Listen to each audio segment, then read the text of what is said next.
Hello mga guys, good morning. Papakita lang natin dalawang AK550. Ano nga ba ang difference ng Lawson LED bracket sa other bracket? So, hindi naman tayo mag-mention kung anong name ng bracket na yan. Papakita ko lang kasi based on our experience. Ito palagi namin nakikita sa mga customer na nagpupunta rito. Yan, pakita natin. Meron tayong dalawang AK dito. Ito yung AK natin at ito yung sa client natin. So, papakita natin dalawang bracket, parehong LED bracket. Ito yung bracket natin. Ito yung sa kabila. Ito yung kakabit natin. Dala yan yung customer. So, unahan natin dito. Yung bracket na to is 8mm stainless. Makinis yung gawa niya. Pero makikita nyo, ang tornilyo niya sa body, apat lang. 1, 2, 3, 4. Tapos dito sa atin, ang tornilyo rito, unahin natin yung stainless niya is 10mm na pinowder coat natin. Parehas silang TIG welded. Powder coated to. So, ang tornilyo niya is 1, 2, 3, 4. Tapos ito mahalaga dyan. Ito, gagamitin natin tong long na flat bar na to. Saka itong isa na to. Ito. Meron pa dyan isa ito. Nakatornilyo ito sa chassis. Dito yung nakatornilyo yan. Papakita natin.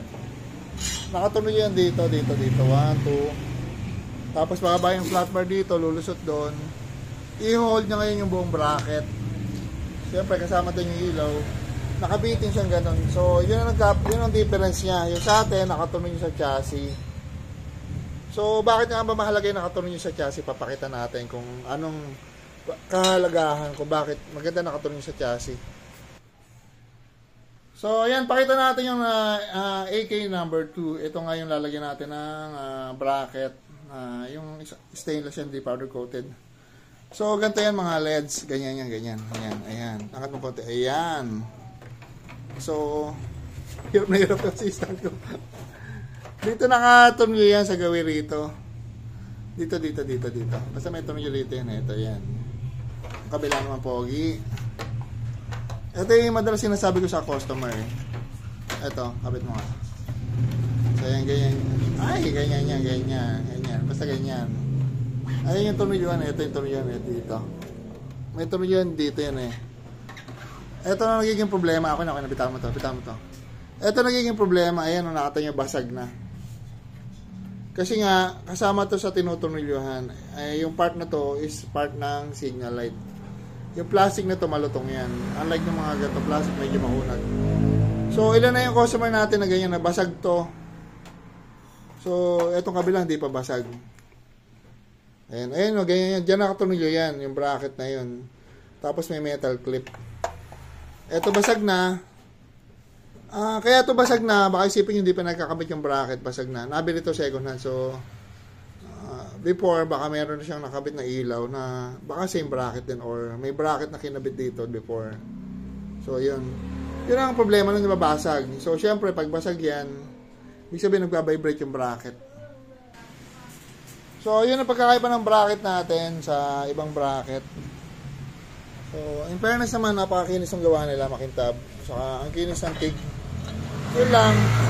Ang problema lang yung design.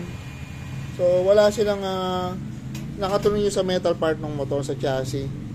Tapos nga sa atin 10mm yan. Saka maganda pa dyan yung butas niya adjustable. Ayan o. At yung pwesto niya, dito siya nakapwesto.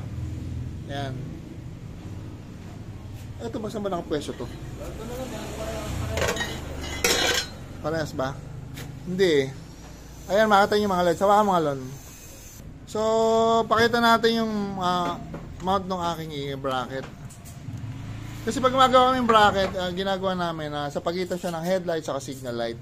So kung malaki ilaw, nakasentro lang siya sa plastic part. Tapos yung isang bracket, pakita natin pag kinabit ganito. Medyo taas mo lang. Ayan. Medyo tataas pa yan mga LED. So dito siya nakakabit. Ayan o. So parang mga ganyan yan pag tinaas. Ayan. So kung makikita nyo, nakatakip na yung headlight niya. Kaya yung pag mga kakabit nyo rito, mga GR na 7 LED or 6 LED na bilog, natatakpan na talaga yung headlight. So isa pa yon yung mount ng ilaw, medyo nakatakip na. Okay na lang. So, yun ang pagkakaiba ng bracket natin. Tapos, yung bracket namin, napipiyok pa is 2,500. Ang labor no, 300 lang mga LED. Napipiyok eh. Nag-birthday kasi ako, nagbibinata eh. Ayun. So, yun lang mga LEDs. Kung gusto nyo ng bracket namin, available yan, COD. O pag dito, hindi pala free, 300 ang installation natin. So, syempre, may ingatan na yung motor nyo mabasag. At mas matibay kasi mas sturdy siya kasi nakakabit sa metal part eh. Ayan, cut na natin baka mapayok pa. Available yung mga LED, Nelson LED bracket. Stainless na powder coated pa.